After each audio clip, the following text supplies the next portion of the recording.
Okay. Okay, you're away now. Sorry about that. Thanks, David.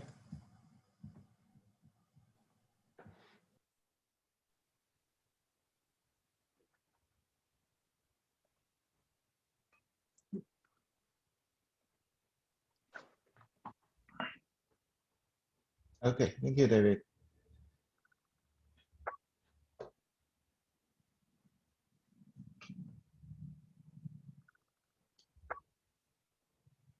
Okay, my project is titled Ruling with Ideology, Politician Preference and Privatization. This is actually a very preliminary project so far, and I would appreciate very much for all the comments and suggestions in how to improve this project.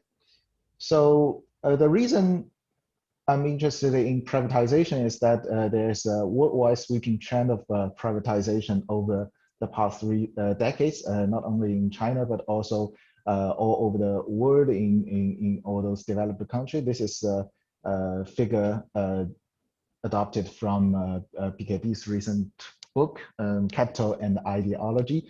And it shows that in all these countries, there is a general decline of of the public share in all countries. And of course, China has the largest decline in all these countries. And there have been abundant studies on the outcomes of the privatization, but relatively few on the causes of the privatization.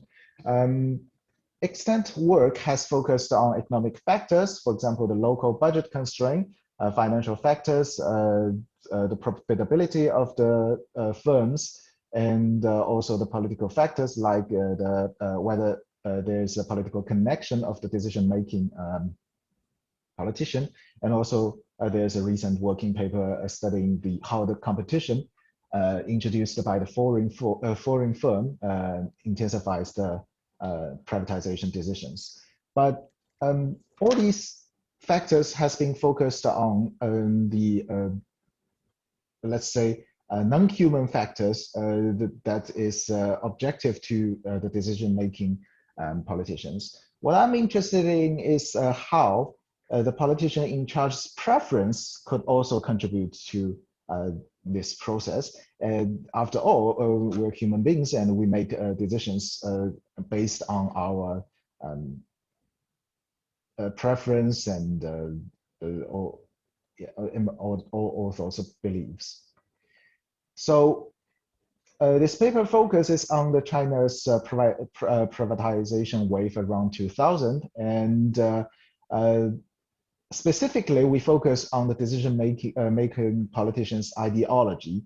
And by ideology, this project defines it as the proper scope of market and government in economic activities. And of course, there are other aspects of ideology, but this is the ideology this project will be focusing on.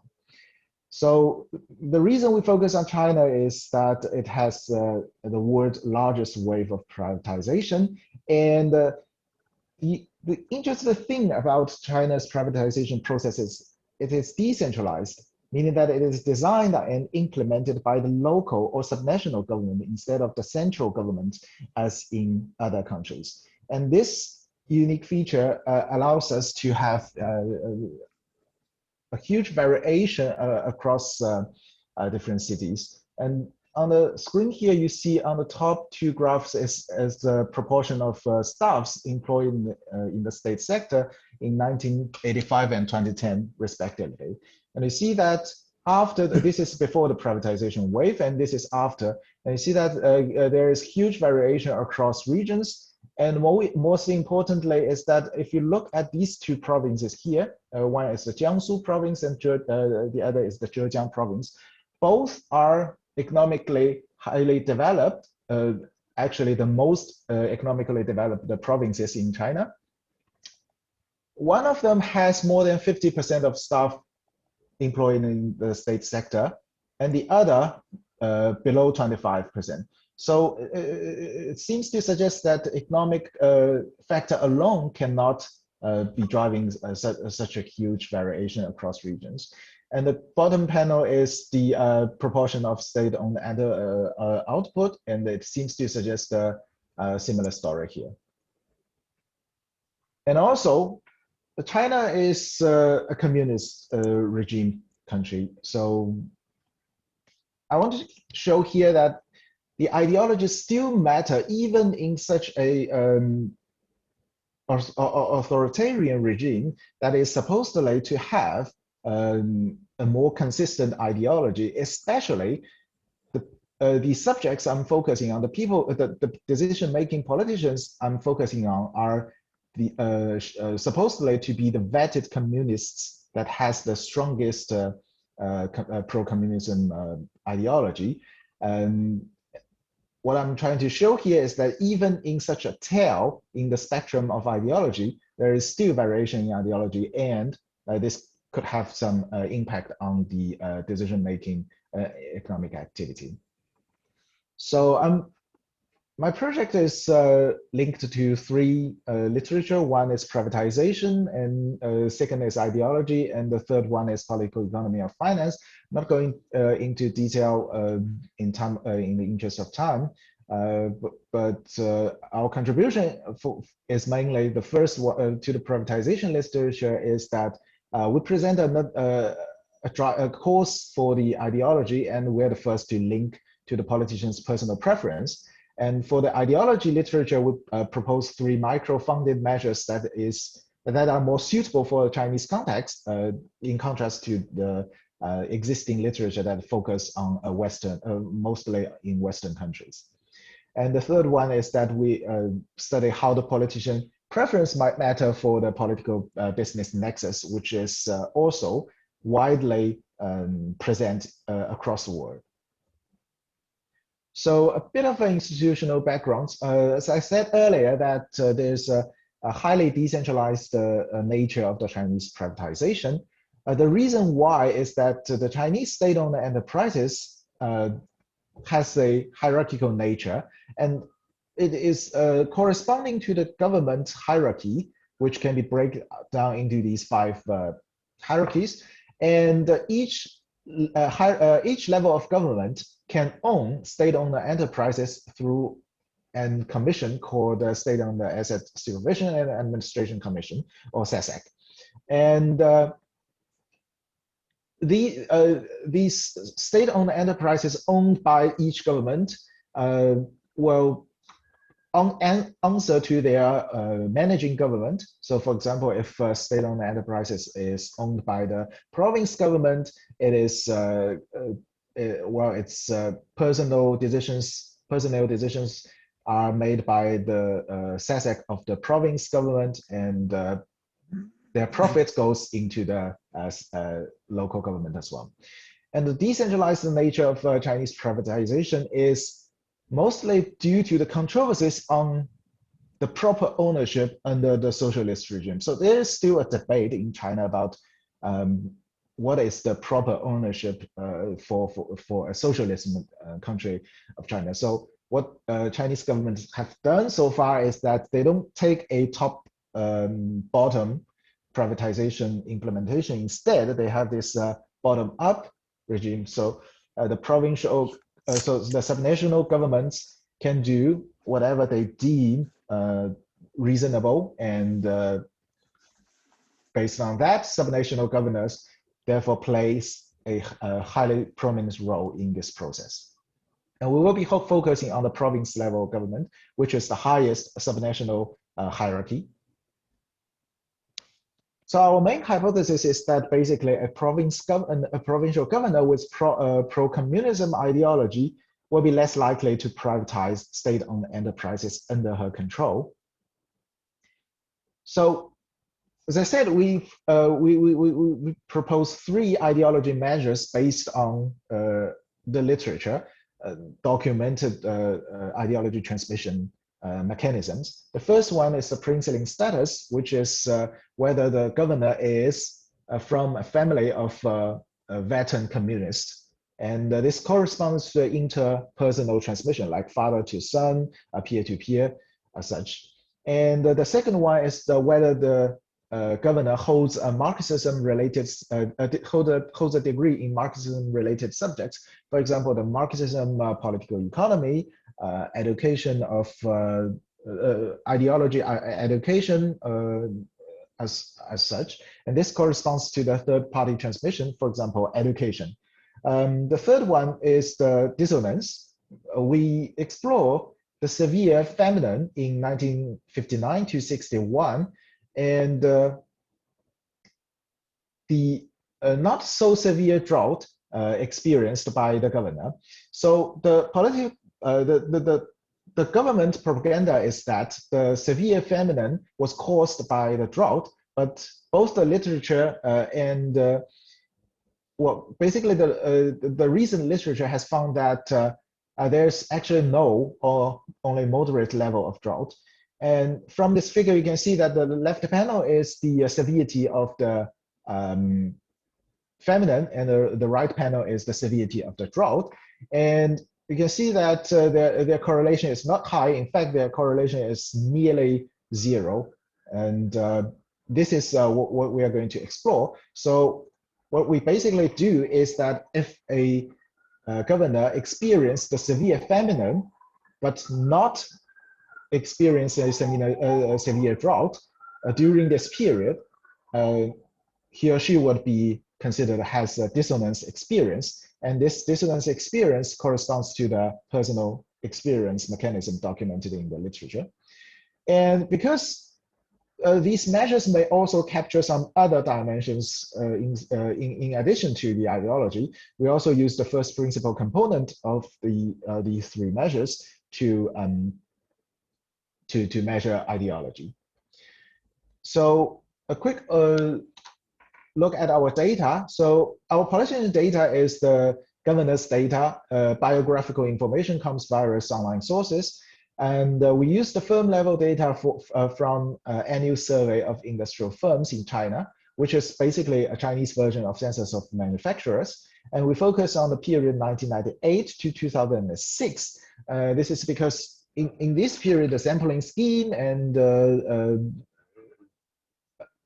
measuring methods are the most consistent period. And we restrict to firms that has been registered as state-owned in 1998. And these firms are not owned by the central government. Of course, these centrally owned SOEs will be responsible by the central government, not the local government. So this is a politician summary statistics based on province year observation. So we have a little short of 10% of the politicians that are princeling, and 15% of them has a Marxism degree. There are a couple of politicians I still cannot determine whether their degree is from Marxism-related subjects, so there is a sort of short observation here. And you can see that age and tenure, these are basically measured at every province year. So this tenure here is a little bit lower than what is expected. So for a politician, for a local governor, the average tenure is around 4 years. So politicians usually stay in their position for 4 years. A college degree is a dummy variable, gender is a dummy variable, so basically they are all male, and the minority is whether politician is not of Han ethnicity. And this is the firm level statistics. So the column privatized are firms that has been privatized throughout our sample period. Never privatized are the firms that has never been privatized. As for firms that has been privatized, we only calculate their statistics up until the year before they are being privatized. So they are basically both state-owned enterprises compared. So asterisk here indicates a difference in the mean between these two groups, and you can see that firms that are smaller are more likely to be privatized.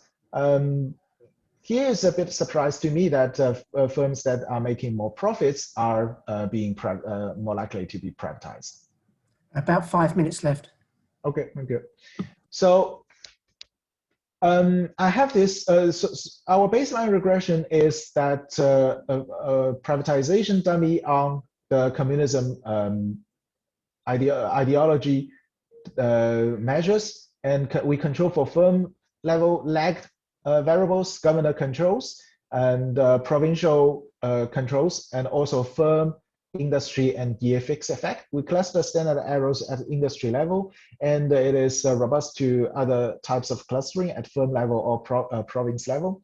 So we expect the beta 1 to be negative, and this is the result of our baseline regression.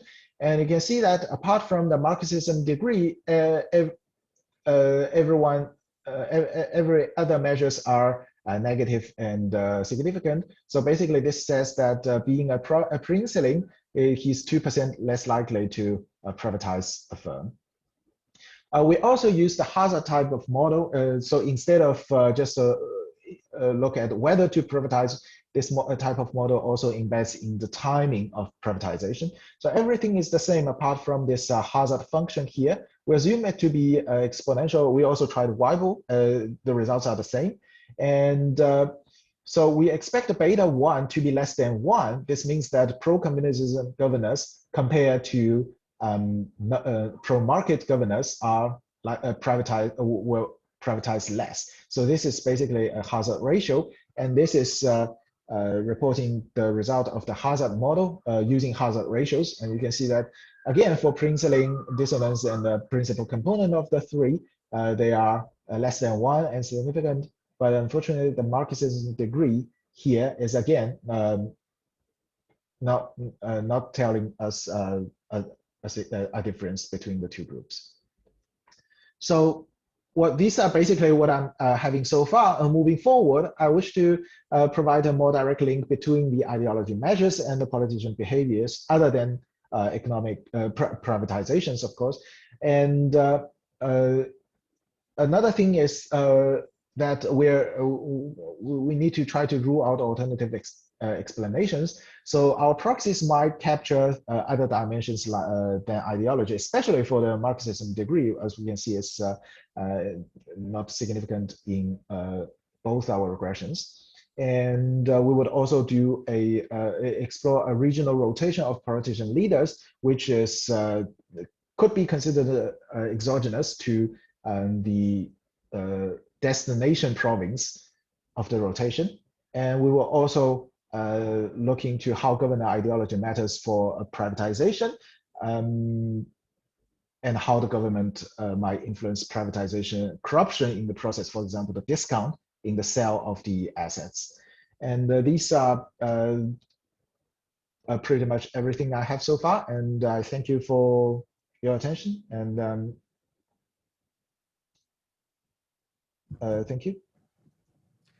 Thank you very much. There are no questions in the chat, but are there questions now from people? If you've got a question, I suggest just turn your mic on and ask. I think that's easy enough with this number. Okay. One question: does the military play a role in this? So you have the governor responsible for the area, but you might have kind of like outside bodies that are kind of like almost like competing types authorities. And so what do you have? I think the military might be one of those. Does something like that play a role? Thank you, Florian. I don't know for sure, but from top of my head, I doubt military would play a role in this process, because the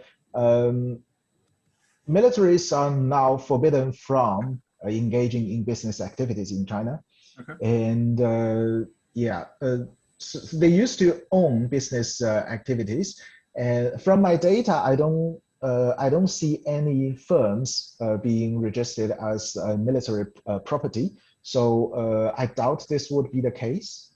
but I can certainly further check for that. Thank you. I mean, I think the other one might be railroads, or these kind of like public, kind of like, yeah. Okay. Yeah. Thanks. Thank you. Linxiang, Can I make a comment, Simon?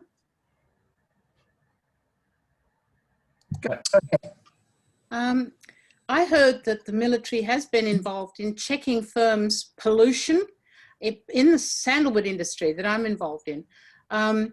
There's been a lot of checking of small firms who've been making incense, etc., and so it's caused a concentration in that particular industry. It's got rid of a lot of the small firms because of the quite heavy policing, and there was a military intervention in that just to check pollution levels. Okay, thank you. Pamela, I need to check that. Again, I was not very familiar whether the military is involved in, yeah, thank you. John, you have a question? yes, Linxiang, I actually had two questions. Yeah, One is, do we know the relationship between the outgoing provincial governor and the incoming provincial governor, like whether they may have a relationship? And the second question is there a natural limit on how much can be privatized? Let's say if you have already privatized most of your state-owned enterprises, there's not much more that your successor could do. Thank you, John. So let me answer the second question first. There is one limit in the privatization process is whether the state-owned enterprise is in something deemed strategically important industries, for example, aerospace, engineering, such thing. These firms cannot be petroleum. These firms cannot be privatized. One thing I would do in the future is to control for whether the industry is in the strategically important industry. But currently, I'm already controlling for the industry fixed effect here. Other than that, I doubt there would be a, let's say, a limit put by the central government saying that, okay, you have now privatized 20% of the state-owned enterprise in a province, you are forbidden to do so in the future. I doubt this would happen in this privatization process, because economic activities are highly decentralized in China. So as long as they deliver GDP growth, employment, the central government would be happy to let them do their work. As for the first question, the incoming and outgoing governors, there's one possibility that they are being linked, is that the outgoing politician left and the incoming politician was promoted from locally. In this way, the incoming politician would have worked with the outgoing politician. But that's why I wish to explore this regional rotation of the provincial leaders. This is because the incoming politician, you kind of can predict who is going to be rotated out, but you cannot predict where he or she is going to be rotated to. This is because this depends on a lot of things. For example, the availability of the position or the power struggle at the different factions and so on. Yeah, this is basically what is going on. Great, thank you. Thank you. I had a question. Yeah. Thank you. I may have missed it, so my apologies, but can you explain in a bit more detail exactly what you mean by privatization in the Chinese situation? And, thank you.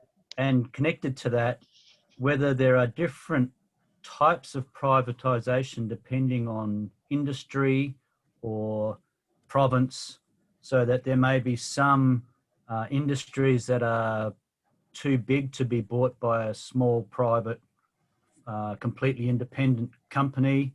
There are others that are more connected to bigger entities or the banks. Can you just unpack a little bit what you're meaning by that privatization transfer? Okay, thank you. So basically, state-owned privatization in China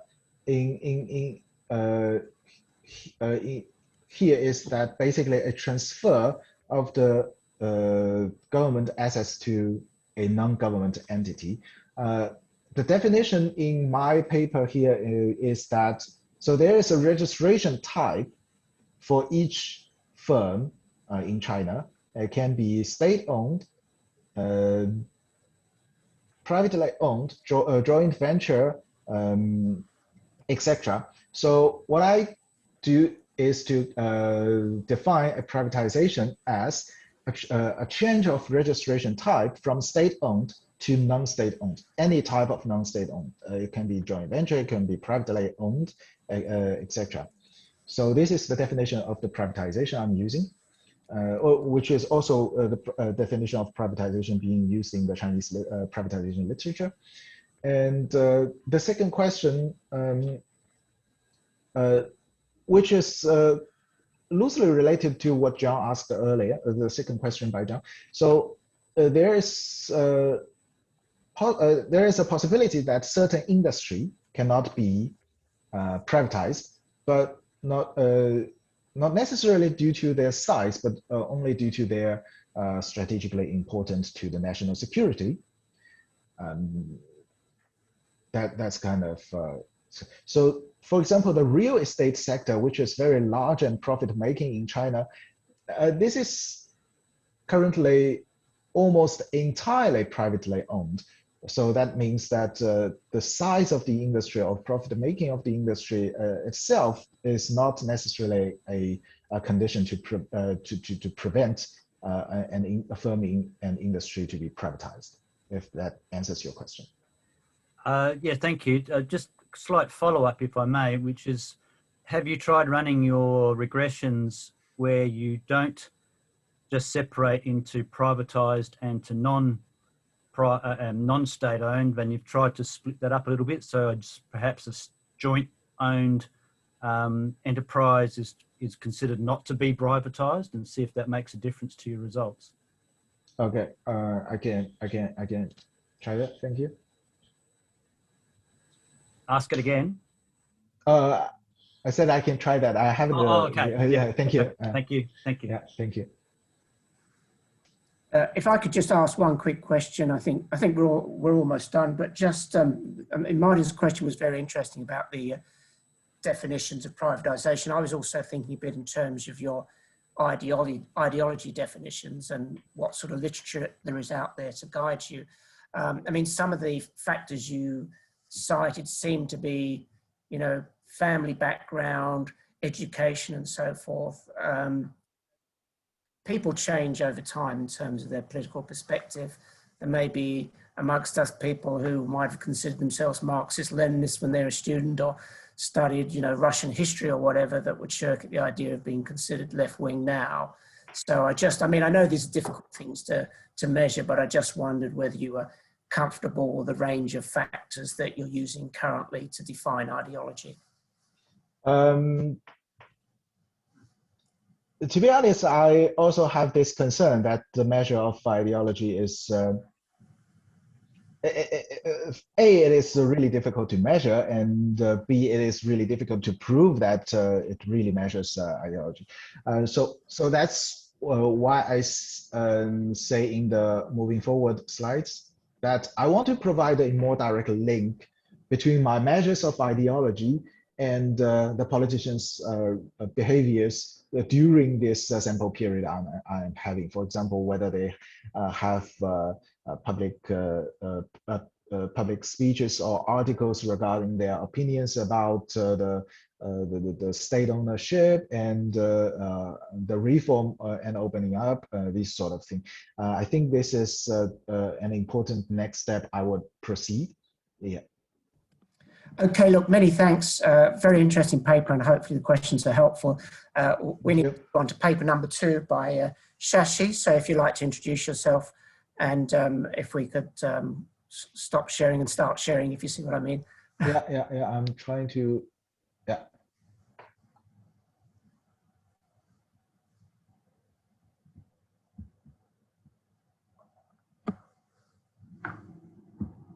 Sashi, please go ahead.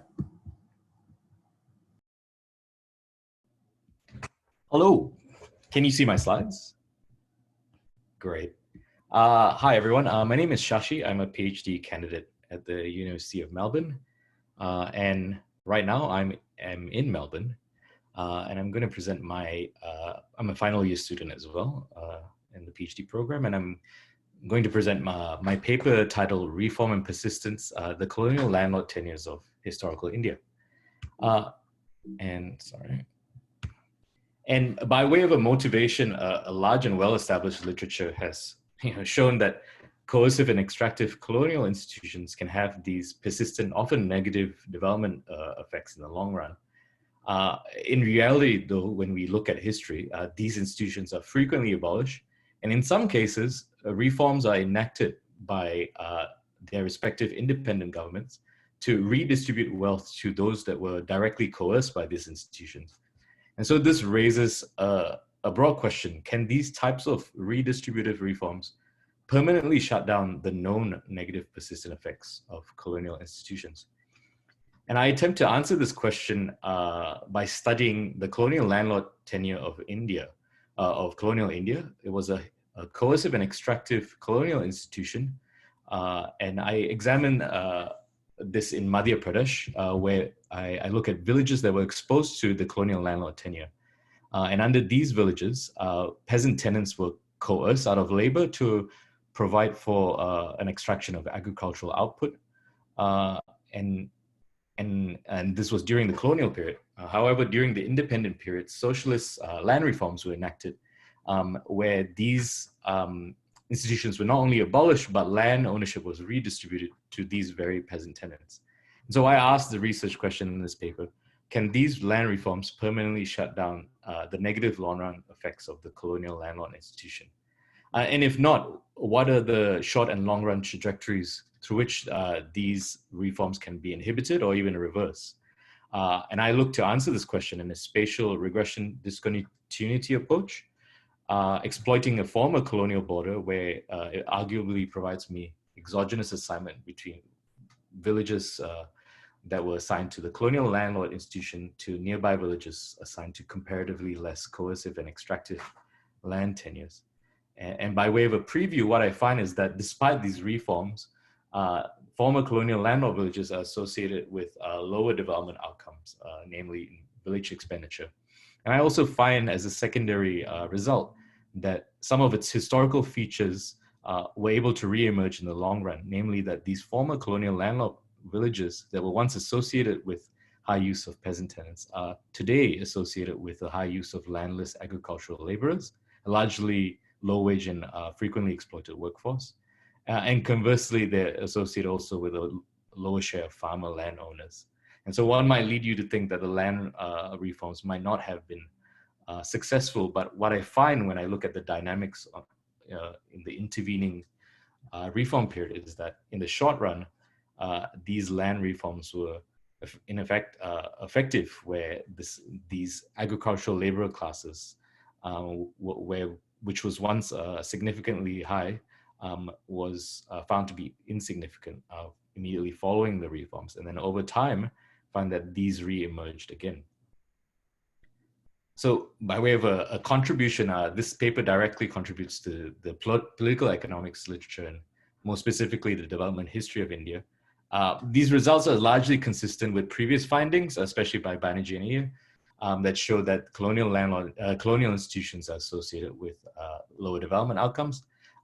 In this specific field, at least, this paper is the first to provide a comparative study empirically to assess the colonial land tenure institutions against the native land tenure institutions of regions in India not directly ruled by the British.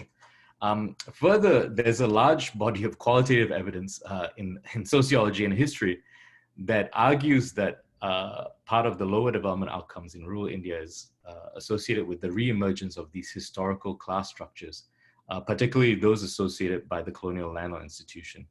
And this paper is the first to provide empirical evidence of its re-emergence.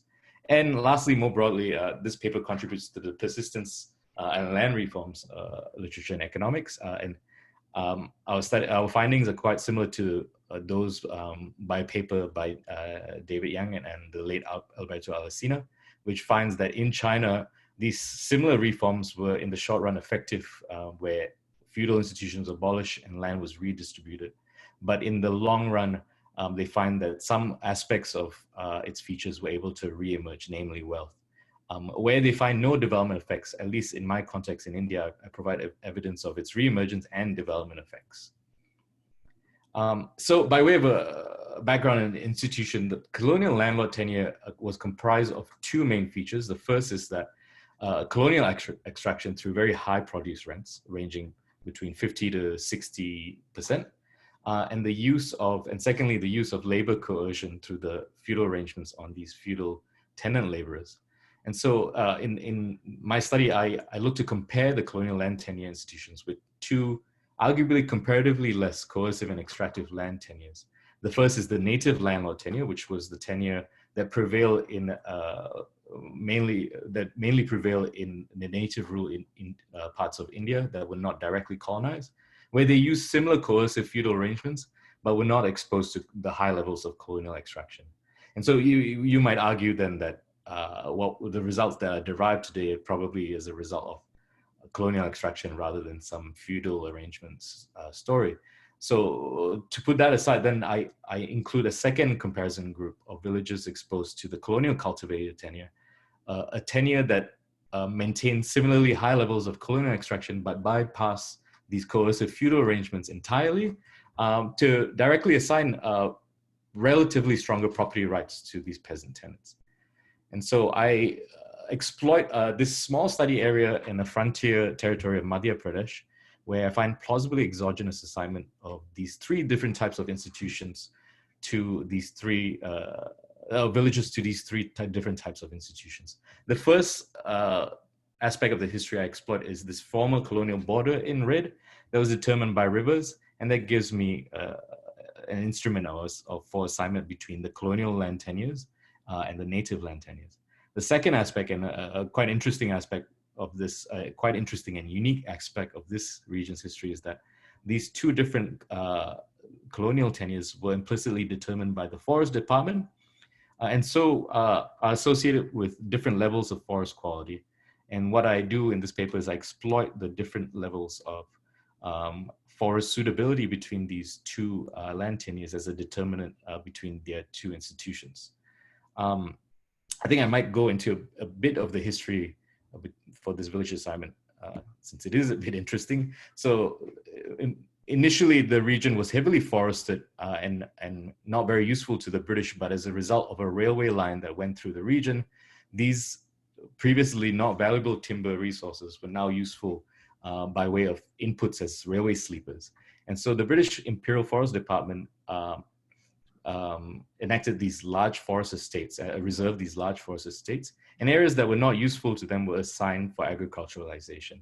During that same decade, later in the 1860s, they realized they had too much forest reserves and decided to only reserve very high quality forests that were directly associated with the railways. What's interesting about this setting is that these two land releases coincided with the transition of two provincial chief commissioners who had two different land tenure preferences and changed the trajectory of land tenure settings in this region. The first, Richard Temple, who favored the landlord tenure, and then the second after that, George Campbell and the subsequent administrators who favored the individual cultivated tenure. And so we have this interesting setting where forest suitability maps into the two different colonial land tenures and obviously the forest reserves. And I'll use that later to exploit it as a sort of instrument between these two land tenures. But firstly and lastly, in this setting, I look to examine the long run effect of the colonial landlord institution in the context of the independence experience of India, where socialist land reforms that were pushed by Nehru and implemented locally by state governments effectively abolish these institutions. And specific to Madhya Pradesh, regional reforms redistributed these land ownerships from elites or governments previously to these peasant tenants, enacted a uniform code, and effectively homogenized all the villages into an equitable modern property rights setting. And also by way of the formation of Madhya Pradesh, the previous colonial provinces and native princely states that existed were dissolved to form this new state.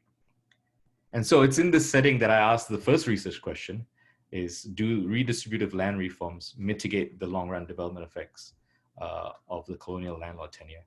And so one reason why you might think it might not work is because there's a large body of historical accounts that show that find that former landowners were able to use caste privilege and caste hierarchies to coerce these new peasant landowners to sell their land. And then so they were able to reaccumulate this land ownership and then reuse this very same peasants as agricultural laborers, the modern corollary, if you will, of feudal peasants.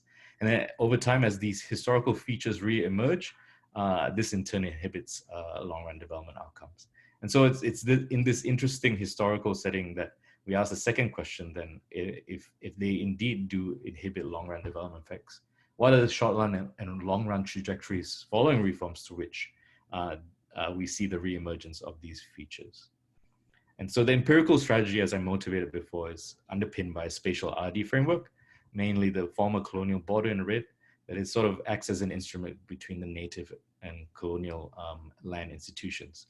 And then what I do as a secondary component is I exploit forest suitability as a determinant between the two different colonial institutions, where I adopt a machine learning approach, specifically a random forest classifier, to model how forest suitability maps into these institutions. And then I effectively map out a counterfactual colonization scenario in the native princely state by using that relationship. And what I have here derived then is counterfactual landlord and counterfactual cultivated land tenures as comparison groups in the control villages. And so this affords me a heterogeneous treatment effect framework, if you will. And econometrically, this works out to this type of equation where I'm interested in the colonial landlord effect, which is the interaction between colonial, whether a village was assigned to British rule, and landlord, whether the village was assigned to a landlord tenure instead of a cultivated tenure. And all else equal, it's a standard RD framework where I control for distance to the border, and I ensure that I'm comparing villages that are across the borders like for like using a 10-kilometer segment border fixed effects. And returning back to the initial question, what we're interested in is finding out the long-run development effects of the colonial landlord institutions. And we're interested in this lambda here, where if reforms were effective, then we would see no effect, lambda would be 0. Or if institutions indeed persist, then lambda would be associated with a negative coefficient. And so the main data set that I'll be using to test this is the development effect is the 2001 census, Indian census, which recorded village level expenditures. And I'll use that as a proxy for development outcomes in the long run. And then to examine the second question of short and long run trajectories, I sourced and digitized and hand-coded the historical district census handbooks from 1961 to 2001. They're decadal data sets. And they afford me not only a time series data set of the village level infrastructures, but also the share of employment into the laborer and landowner classes. And lastly, as a direct measure of land ownership, I use the 2011 Indian census, which records household land ownership data as a proxy for land ownership, actually, for a direct measure of land ownership. And about 5 minutes, Sashi. Okay, so 3 assumptions underpin this framework. First is that all relevant factors besides treatment vary smoothly, and if you can see by the machine learning approach, it's balanced by construct.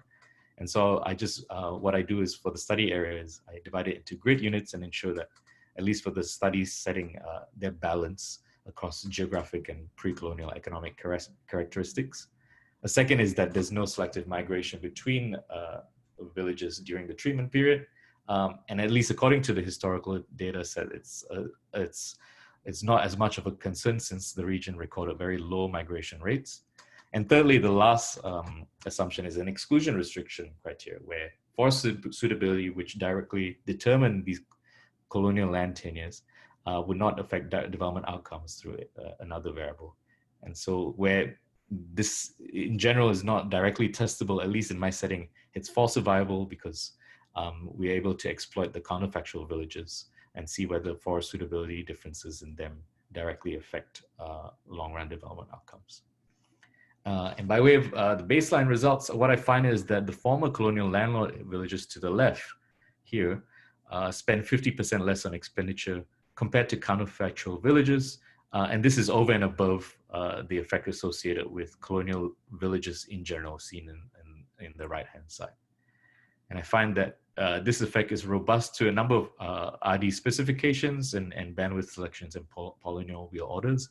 And as an extreme measure as well, as a robustness check, I abandoned the machine learning approach and randomized counterfactual assignment to see if results are robust to that, and I find that they indeed are.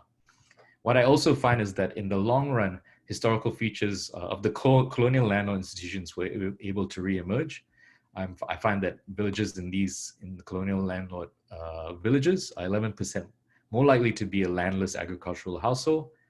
They have a greater share of agricultural laborers, 6.4%, and a consequent lower share of farmer landowners. And this sort of begs the question then that were these reforms ever effective?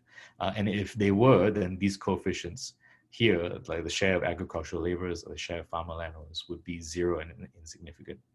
And when I look at the time series data to examine the dynamics of this coefficient through the reform and post-reform period, what I find is that at least in the initial phases of the reform period, they were indeed significant. These villages were associated with a greater share of agricultural labor. And then after reforms, in the census immediately after reforms, I find that there's no significant differences. But these were able to re-emerge again over a 20-year period. And I find similar results when I look at the farmer landowner classes, where they're associated with a lower share of villages employed as farmer cultivators during the early stages of the reform period. And then after which we find no significant differences, and then a decline after another 20 years. And so what's neat about this setting and the data set that I've hand-coded is that I'm able to assess the dynamics of infrastructure and public goods as well. And I don't find any similar dynamics, whether it be with electricity, roads, post offices, irrigation canals, a number of social infrastructures, including schools and medical facilities. I also undertake a number of placebo tests, namely around the determinant of how these institutions were assigned, using falsifications of different rivers and forest suitability measures, and other political factors, including district administration differences. I think I'll yield the rest of my time to any questions, and I appreciate any comments. But in summary, this paper provides empirical evidence of short and long run effects of the colonial landlord tenures. And while reforms were found to be arguably effective in the short run, I find that in the long run, negative development outcomes could plausibly be driven by the reemergence of its historical class structures. And so I provide suggestive evidence that at least when underlying mechanisms like class structures do not change with formal institutions and formal reforms, these can potentially reverse said reforms and inhibit long-run development outcomes. Thank you for your time. I'll just yield the rest to any questions and comments. Thanks, Sashi. There's nothing in the chat, so I invite individual participants to unmute and ask questions directly to Sashi. Sashi.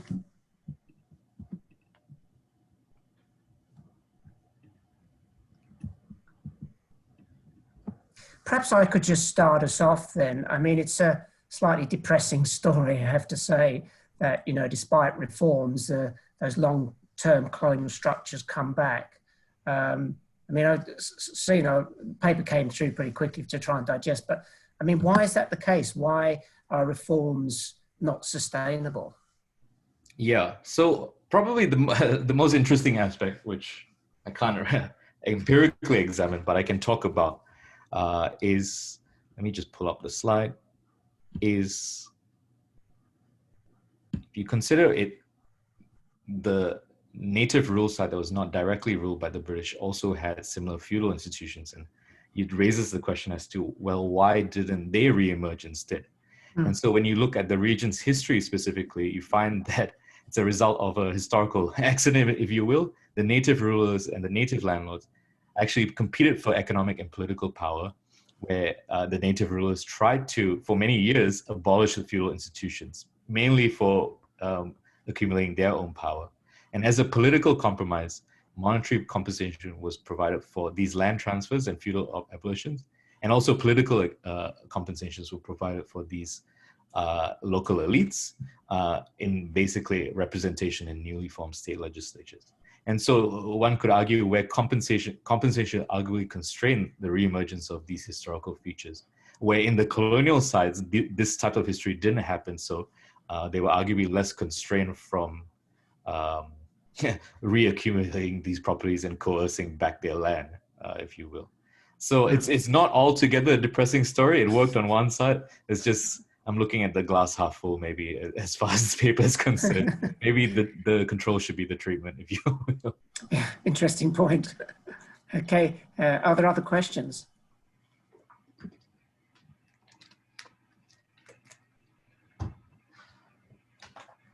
Okay, well, look, I mean, you know, sorry we don't have more questions. A fabulous paper and really. Sorry, Simon, I've just got one. Oh, go ahead, great. Yeah, sorry, Shashi, I was really interested reading your paper, and I've heard it before at the previous conference. Thinking about the Acemoglu and Robinson thesis about extractive states and how they're path dependent. Just, I guess this is an extension of Simon's question. What is it about those states, do you think, that makes these characteristics so difficult to reform?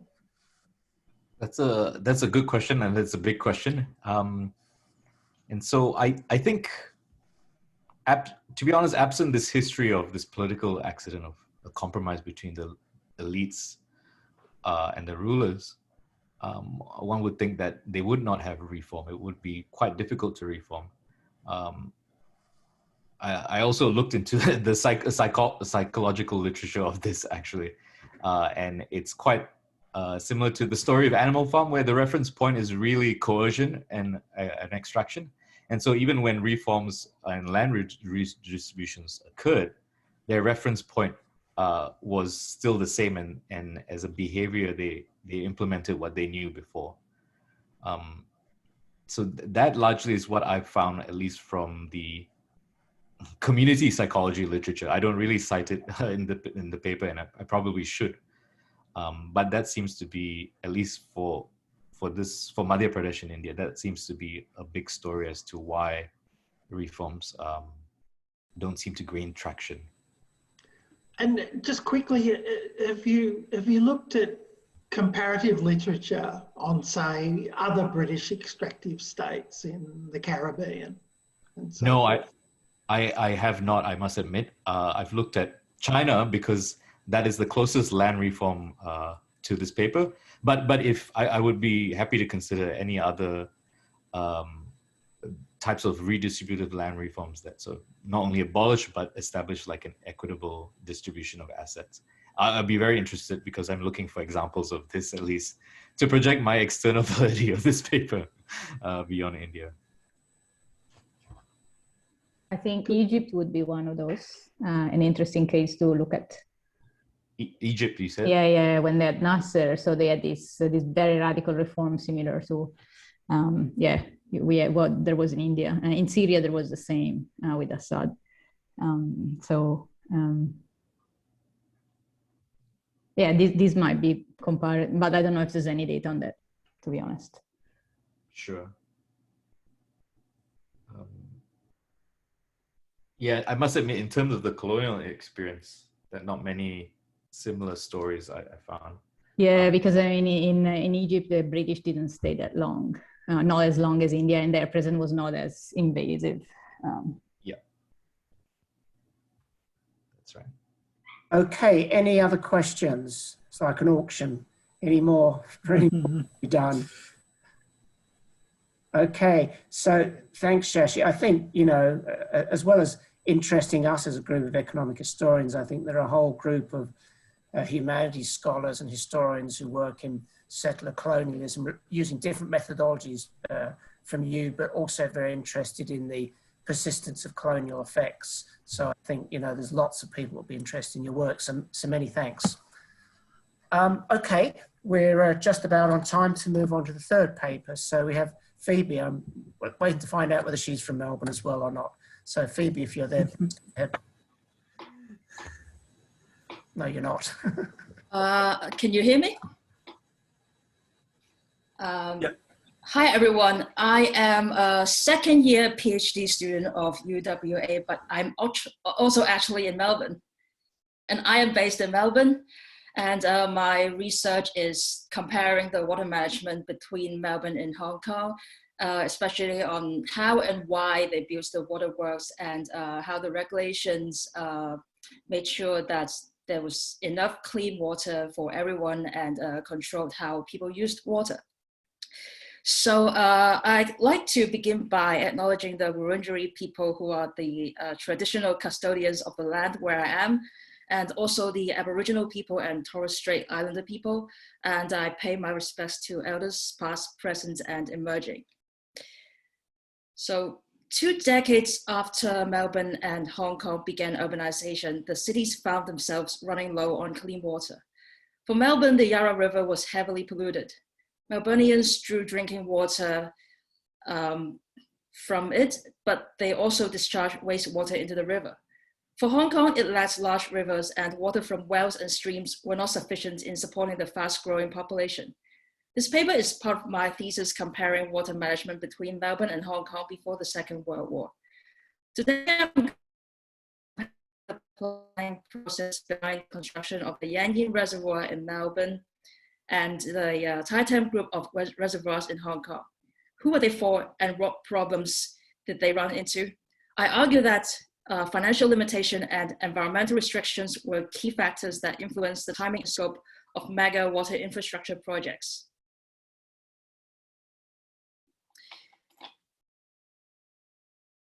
So this is my outline. I'm going to first talk about the backgrounds of Melbourne and Hong Kong, and then I'm going to talk about Melbourne's early water supply, Yean Reservoir, and then move on to Hong Kong. And my argument is that financial limitation and environmental restrictions were key factors that influenced the timing and scope of mega water infrastructure projects. Melbourne was first colonized in 1835, where the British took the land of the Wurundjeri people illegally. A city grid was laid down where the CBD now is. An 1841 census found that there were about 4,500 people living in metropolitan Melbourne. 10 years later, in 1851, gold was found in Ballarat, which began the gold rush that boosted the urban population. In the following 3 years, 270,000 people arrived in Victoria hoping to make a fortune. While many went to the minefields, Melbourne also grew to support the consumer market generated by the miners. Melbourne's population grew rapidly from 23,000 to 80,000 in 1854. The Yarra River along Melbourne's coastline, which John Bateman described as, quote, good water and very deep, end quote, was no longer sufficient to support the needs of the city. The Yean Reservoir was built between 1853 and 1857. It's a 985 meters long and 9 meters tall earthen embankment, which flooded 550 hectares of Aboriginal land, which Tony Dingle argued that from its vicinity with sites as trees was most probably correct for hunting camping. Yean Reservoir holds up to 30 billion liters or 6.6 billion gallons of water. Situated 30 kilometers north of the city, a system of pipes which were later replaced by bluestone channels that allowed a larger water flow was constructed to deliver the water. Hong Kong became a British colony in 1842 when its Chinese population was about 12,000, consisting of mostly farmers, villagers, and boat people. The Hong Kong-China border was porous. Whenever there were political unrest in China, refugees fled to Hong Kong. The reverse happened when Hong Kong ran into trouble, such as the bubonic plague in 1894, and people fled into China. By 1876, Hong Kong's population had grown to 140,000, almost 12 times in 24 years. Surrounded by salt water, its only source of drinking water came from the island. Water wells were often polluted and streams ran low during the dry season. The Titan group of reservoirs was built between 1883 and 1917. It consists of 4 reservoirs that stores a total of 1.9 billion gallons. Apart from receiving rainwater, water was collected from the hills nearby with catchwater channels, then directed to the reservoirs. With pumps, engines, and conduits, the Titan water was delivered through a tunnel in the mountain to the northern side of Hong Kong Island, where the city and the majority of the population is. Now I'm going to talk about Hong Kong. Before Yean was completed, Melbournians satisfied their fresh water needs with the Yarra River. As people dumped wastewater into the river, it soon became polluted, sparkling fears that it would unleash epidemics upon the city. The Blackburn Melbourne Water Company, founded by the British engineer James Blackburn, began pumping water from the upstream Yarra in 1849 into iron tanks that first filtered the water with charcoal and sand before distributing across households. Still, people were only receiving just over 3 gallons a day, and that was severely not enough. And the city needed a more expensive and long-term solution. The Melbourne Town Council first planned in 1843 to draw water with pumps from upstream Yarra, or to build a dam across the Yarra for a small reservoir that not only provided water, but also generated 52 horsepower of electricity for grinding flour and other materials.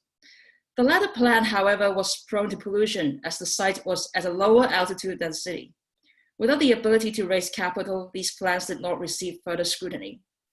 In 1850, Victoria became a state.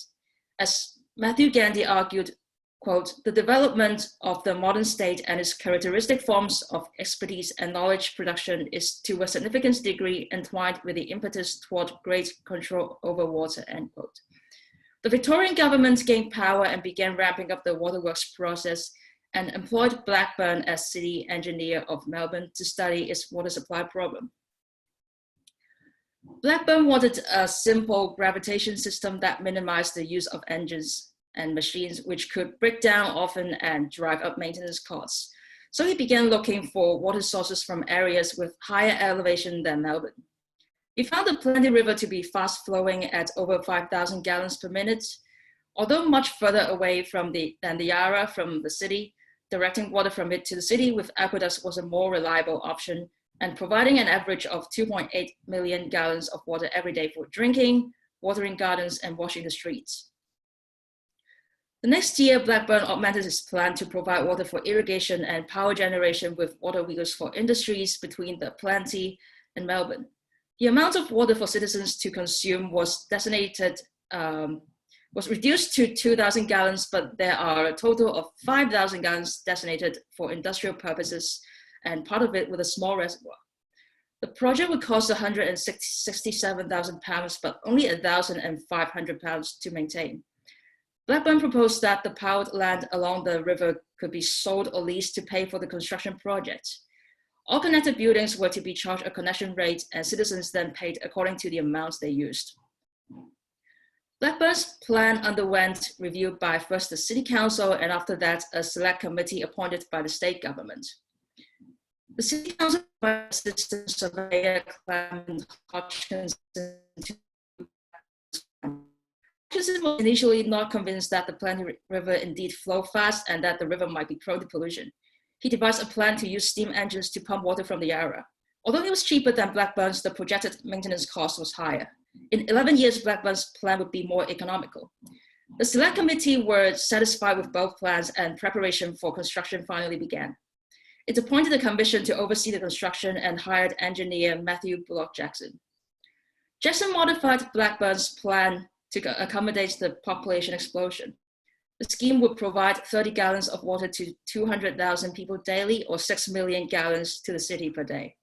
This was more than double of Blackburn's plan, but it no longer provided power for industries. The scheme grew much more expensive than expected. Without the land sales to industries, water rates were the only prospective income source. The gold rush also increased unskilled laborers' salaries by 10 times, from 2 shillings per day in 1850 to 20 shillings per day. These outstanding costs could not be covered by the £600,000 that the State Committee raised initially, even when Jackson attempted to speed up the construction by making contractors work 24 hours a day and 6 days a week. Discussing budget requests for another £200,000, the Legislative Council of Victoria were not hesitant. They thought the total cost was considerably great, but not so much as might be expected. They understood that the rise in labor costs could not be foreseen nor avoided. As the city grew, more pipes were also needed to provide the surrounding suburbs with water supply. The only concerns were that £100,000 were sent back to England for purchasing iron pipes, and they wanted the money to stay in Victoria. Nevertheless, they approved the budget because they believed this was an urgent matter. And Yean would provide water, quote, as pure as any that could be procured in any part of the world. When Yean Reservoir opened in 1854, the quality was far from pure. The system did provide enough water, but it was filled with sediments that contained vegetable matter and clay. People were not willing to drink that. Some blamed the water for causing illness. Further measures and construction, such as the Preston Reservoir, were needed to purify the water from Yean, but this is a matter for another time. The construction of Yean shows that economic autonomy was essential for an expensive mega project to be taken seriously. After Victoria's independence from New South Wales, even when Yean's construction costs could not be partly covered by land sales, but only by water rates, the legislative councillors were enthusiastic about funding it. Moreover, environmental conditions required that the water source be from a higher altitude that was both far from the city to provide clean water with proper pressure. Proposals that store or draw water from low-lying areas require additional machinery. These were rejected because of the tendencies for engines to break down that would drive up maintenance costs, and the probability of pollution was high. So moving on to the next part. Hong Kong's water supply problem was similarly caused by population explosion. The key difference with Melbourne was that, surrounded by seawater, regardless of quality, there was not enough drinking water near the city of Victoria, where the majority of the population was. There were industries, but they were mostly on the other side of the island, separated by tall hills. The Phoebe Reservoir opened in 1863 and then completing expansion in 1871 had the capacity to hold 74 million gallons of water. By 1873, Hong Kong Island's population had grown to 90,000. The scheme had planned to provide 15 gallons of water per person per day. Even if the population stayed the same and the reservoir was completely filled, it could only provide water for 50 days, insufficient for the winter dry season that could last half a year. As a result, people only received less than 6 gallons per day. There were plans to further expand the Phoebe Reservoir or build another one in Aberdeen, which was closer to the city than Tai Dam. It was not feasible to expand Phoebe again because the topography only allowed a long and shallow dam, which would not be economical to build. A shallow reservoir would also result in high loss from evaporation, its purity compromised when there was enough sunshine to stimulate plant growth at the bottom. Building a reservoir in Aberdeen was also not preferable because its elevation was not enough to provide water to any buildings below 240 feet, above 240 feet altitude by gravitation. It was possible to use a steam engine to pump the Aberdeen water to those living on the hills, but it would be too expensive for the purpose. The Tai Dam Reservoir was the only option left. It was high at 400 feet above sea level, deep, and was fed by streams around it. The 1875 depression and reconstruction works after the typhoon temporarily strained the government's finances. Tai Dam's expected budget was first cut in half from £260,000 to £100,000, sufficient for only a small reservoir, and removed auxiliary support systems such as catchwaters. Without any urgency, the project did not begin until 1882, when the financial situation of Hong Kong improved while its sanitary condition deteriorated. The government invited sanitary engineer Osbert Chadwick for advice on improving public health. Providing clean water to all citizens was one of Chadwick's key suggestions, one that he reiterated strongly in later reports. 9 years after the initial proposal, Thai Tam project finally became a priority for the Hong Kong government. Surveyor General J.M. Price expressed that no expenses should be spared in its construction. He regretted that previous waterworks projects were ignoring the inescapable rising water demands and only built enough capacity to satisfy the needs of the near future, especially when, as the colony grew, there were industries in addition to households requiring water. The Colonial Office approved Thai Tam's full budget, which was immediately increased by another £34,000, so that the dam would be made of granite masonry and concrete instead of earth, which could only be safely built to 100 feet tall and thus limited the capacity for vertical expansion. Environmental conditions also raised both the human and the capital costs of the project. A 2.2 kilometers tunnel through the hill had to be built for the Thai Tam water to reach the northern side of the island. Workers responsible for boring the tunnel were mysteriously sick. The reports by J.M. Price called it the Hong Kong fever, which affected everyone working at the site. Their time exposed to the granite had to be limited. It is possible that they were exposed to the radioactive radon in the granite, which would explain how everyone was sick extensively and there was no way to prevent it. The workers were paid more, but still they were exposed to enough radiation that they had to take a lot of time off. This was an unexpected human cost of the project. The tunnel was also expensive to build because the granite was harder than expected. Machinery in Hong Kong were not strong enough, and the engineers had to import a heavier one from England, which cost both extra money and time. About 5 minutes, Phoebe. Thanks. Although it was Hong Kong's largest reservoir at the time, it was still not enough to provide for all the city's needs. As Michael Gilbert argued, quote, the history of Hong Kong's waterworks was a continual struggle to catch up with the needs of an ever-increasing population during the dries, during the population. And the Thai Tam scheme was thus extended with a small bywash reservoir completed in 1904 to store the water that would have been wasted, because when it's during the rainy season, the reservoir was actually overflowing, while during the dry season, there was not enough water from the city. Thai Tam was further expanded in 1907 with an intermediate reservoir, and together the two reservoirs held an extra 420 million gallons of water. Still, that was not enough. The final Thai Tam reservoir, the largest one that holds 1.4 billion gallons of water, was completed in 1917. 10 years elapsed between the initial conception of the Thai Tam scheme and the beginning of its construction. Financial limitations of the colony and the large scale and high costs compared with the Pokfulam reservoirs held the scheme back.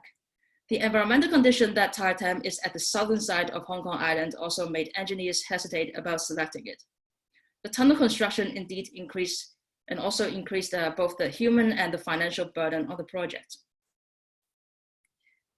This is from up above the top of the hill, and then this is the dam of the Thai Tam Upper Reservoir, and this is the largest one the Thai Tam took.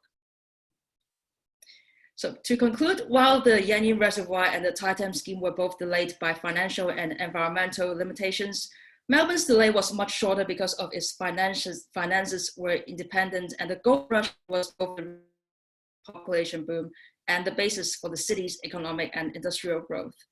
Hong Kong, on the other hand, was tight on income until it established its as an entrepot. Environmentally, Melbourne's topography is largely flat near the coast. Engineers had to worry about water source and pollution and reservoirs getting polluted because they were downstream or in low-lying areas. Hong Kong's problem was the opposite. Its hills, or sometimes they're called mountains, provided high valleys for storing water, but people living on the hills needed water supply too, and the most suitable valley happened to be on the wrong side of the island. In both cities, the financial limitations and environmental challenges were both key factors in delaying the timing and reducing the scopes during the planning of waterworks, ones that were initiated out of public health concerns. They were in the end approved and constructed to the highest standard at the time, but not before the needs became pressing. Thank you. Thank you, Phoebe. Very interesting comparisons as well. can I invite some questions, please?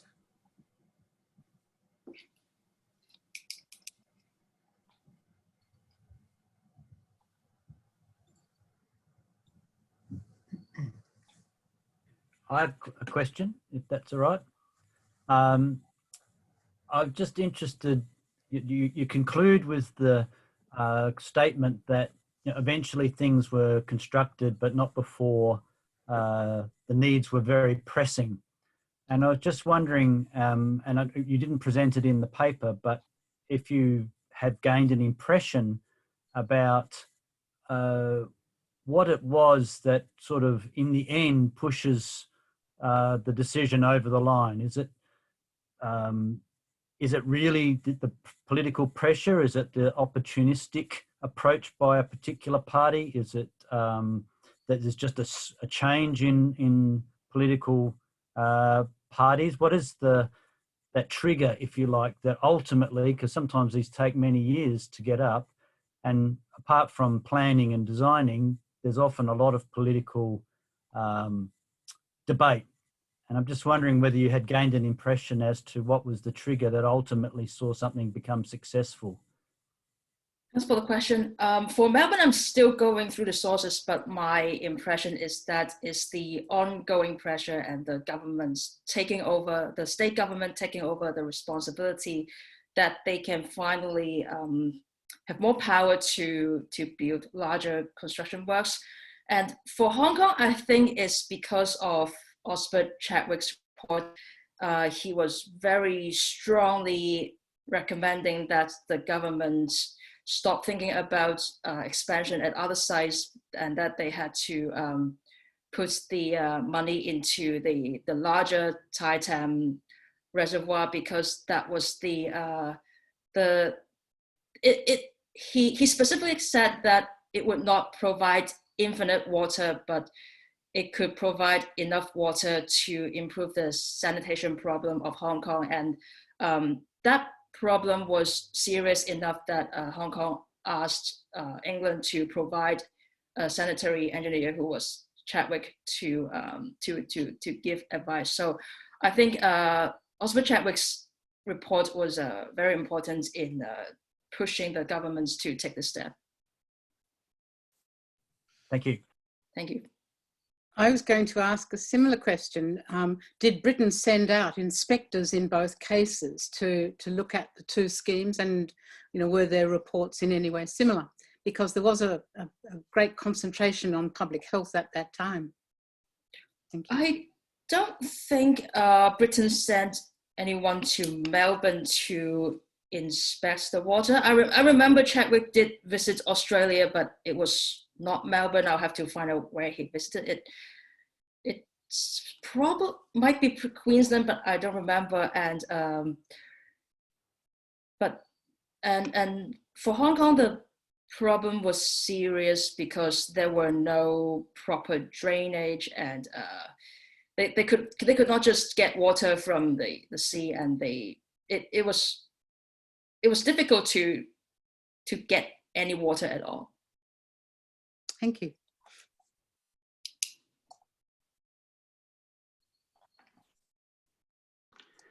Can I jump in? Even though I'm Phoebe's supervisor, so this is not a supervisor meeting. The really interesting thing that came out was that Melbourne builds ahead of demand, yes, whereas Hong Kong's trying to catch up.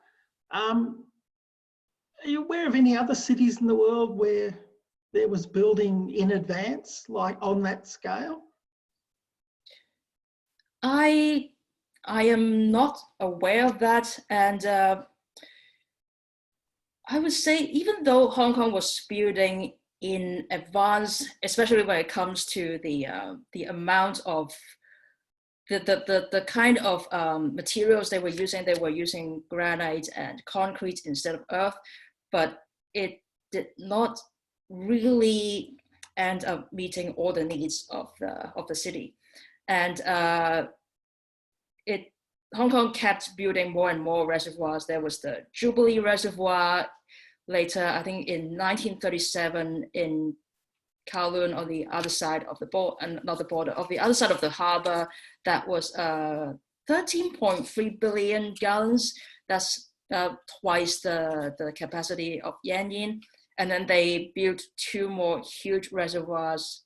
And then they had to buy what, and now Hong Kong is also buying water from China. So it takes that much to satisfy the needs of millions of people.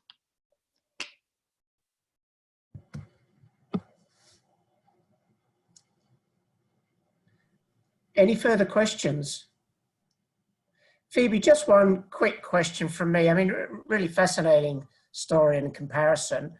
And I noticed it goes 1840s to 1900s. I mean, clearly cities like Melbourne and Hong Kong still face challenges today in terms of water usage. Is there value in continuing this story up to the present, changing technology, changing needs, etc., of these 2 places? Not right now, but Okay. yeah, I'll think about it. Thank you. You got 1 PhD is enough, right? Okay, well, unless there are any other questions, we'll finish there. And look, I've really enjoyed chairing and listening to these papers. So chairing hasn't put me off listening and asking questions and finding these 3 really engaging papers. And obviously all scholars building their career as ECRs or PhD students, and or all fantastic papers. I don't know how online you quite expressed thanks to people in the session, but I suggest you put your speakers on and perhaps we could give them all a round of applause as soon as you're ready. Okay, thanks very much, everyone. Okay, session over. Thanks, everyone. Thank you. Thanks, Simon. Good job. Thanks. Yep, thanks, Simon.